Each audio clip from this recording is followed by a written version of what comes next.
الرحمن الرحيم.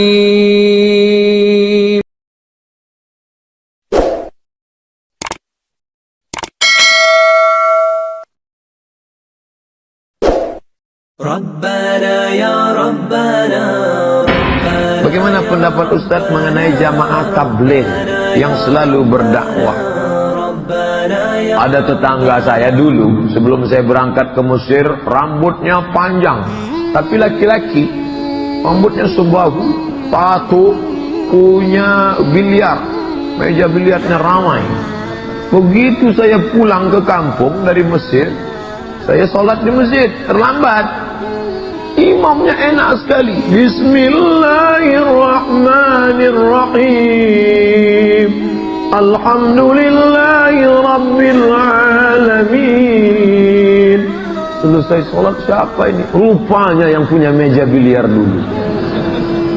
Saya tanya, abang tobat ketemu Imam Mahdi apa? Ketemu siapa? Kata dia, ada satu kelompok datang ke tempat kami, masuk ke meja biliar kami. Ustadz selama ini ceramahnya di masjid, di mimbar, kami tak tersentuh, tapi orang ini datang, kami sangka mau main biliar. Berjenggot, berjubah, mengajak sholat. Pertama kami marah, jangan ajak-ajak kami sholat. Besok datang lagi, senyum, bawa minyak wangi, ngasih siwak gosok gigi. Kami marah. Hari ketiga kami marah, datang. Lama-lama kami muak, yalah kami ikut. Akhirnya kami berhenti, kata dia.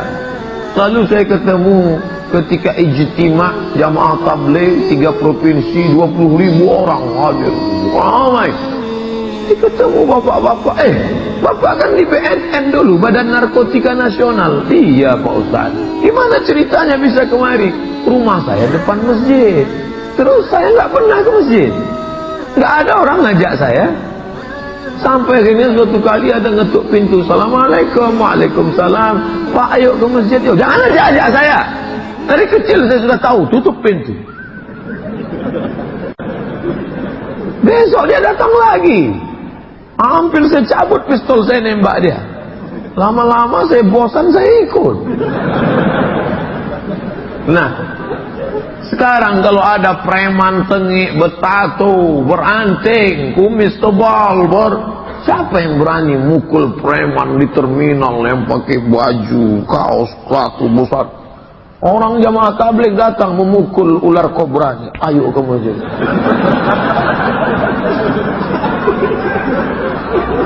Ustaz Dery Sulaiman, penyanyi gitaris, dapat hidayah bukan di Makkah. Di mana? Di Bali.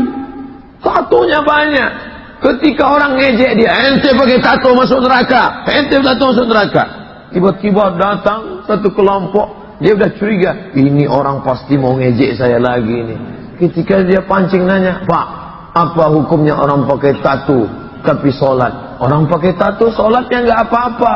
Loh, yang masalah itu mana? Nggak pakai tato dan nggak sholat. Itu yang bermasalah. Akhirnya hatinya lunak ke masjid. Nah ini, ada pun mengatakan, apa itu jamaah tabligh, itu sesat. Hajinya bukan ke Makkah tapi IPB, India, Pakistan, Bangladesh. Ini fitnah-fitnah, ini klarifikasi.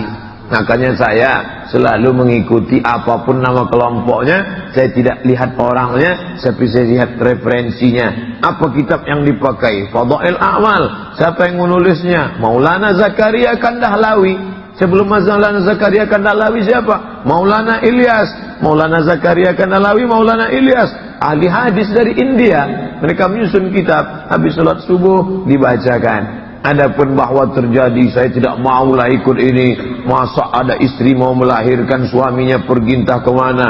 Kasuistik bisa saja terjadi di mana-mana. Oknum bisa saja terjadi di mana-mana. Khudh masafa. Dari mana ini Pak Ustaz? Dari India. Di India tabligh akbar begini tidak bisa. Kalau di India buat tabligh akbar begini, datang Sanjay Dutt, Amitabh Bachchan, Shahrukh Khan. Tidak bisa. Maka inisiatif Maulana Ilyas dengan Maulana Zakaria Kandahlawi mereka datang ke rumah-rumah, ke pintu-pintu. Assalamualaikum. Waalaikumsalam. Begitu orang buka pintu, kya hal hai? Tike, aj koshwara. Kya hal hai artinya apa kabar? Tike artinya bagus. Assalamualaikum, salam. Kya hal hai? Apa karewa? Kabar baik. Ayo kita ke masjid, kata dia. Ayo pakaian sunnah, pakai putih, pakai jubah, pakai jenggot, pakai sorban. Nabi pakai sorban. Nabi SAW pakai sorban. Wa ala ra'sihi imamatun sauda. Nabi ketika masuk ke kota Makkah tahun 8 Hijrah, di atas kepalanya bersorban berwarna hitam. Ada sorbannya warna putih. Pakai burdah warna hijau. Buka kitab Syama'il Muhammadiyah kalau mau melihat bagaimana kain Nabi, bagaimana sorban Nabi, bagaimana siwa Nabi, bagaimana kuda Nabi, bagaimana selop sendal Nabi. Asy-Syama'il Al-Muhammadiyah, Syama'il Muhammadiyah yang ditulis oleh Abu Isa At-Tirmizi, meninggal 275 Hijrah. Nah, jadi yang dibawa ini adalah sunnah-sunnah. Bagaimana melembutkan hati yang keras, Pak Ustadz? Turiqul qulub, melunakkan hati. Tadma'ul ain, meneteskan air mata. Tuzakkirul maut, mengingatkan pada mati. Apa dia? Ziarah kubur. Pulang dari sini, ziarah kubur. Lihat, Abdul Somad, kau akan ke sana. Kalau ada orang mati, datang. Idza mata, kalau mati saudaramu, fattabi'hu, iringkan jenazahnya. Ustaz Somad harap segera datang karena pengurus masjid ada yang meninggal dunia. Saya datang. Saya langsung ke tempat pemakaman karena khawatir dari kampus langsung ke pemakaman. Sampai di pemakaman sudah sunyi. Saya sangka sudah pulang. Saya tanya, mana Pak? Ustaz terlalu cepat, jenazah belum datang. Saya lihat hikmah di balik itu. Saya langsung melihat, inilah lubang yang tak pernah kau lihat Abdul Somad, tapi kau akan masuk ke dalam. Engkau hanyalah setumpuk daging busuk yang akan menjadi santapan cacing tanah. Dari dalam tanah, kau naik ke atas tanah.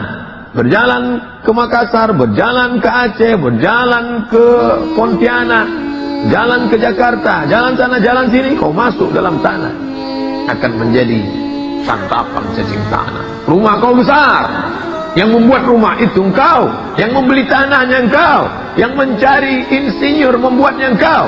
Tapi begitu kau mati, maka tidak ada sejengkal pun di rumah itu yang mau kau diam di sana. Dulu orang berkata, itu kamar papa, itu ruang makan papa. Tapi hari ini kau diletakkan. Dulu orang memanggil, bapak, apa kabar pak? Tapi hari ini orang akan berkata, tolong bawa jenazahnya kemari, mari kita sholatkan. Setelah itu kau bukan apa-apa dan bukan siapa-siapa. Maka lihat orang mati. Gimana ceritanya kamu tobat dulu? Saya preman Pak Ustaz. Tengok nih anting saya.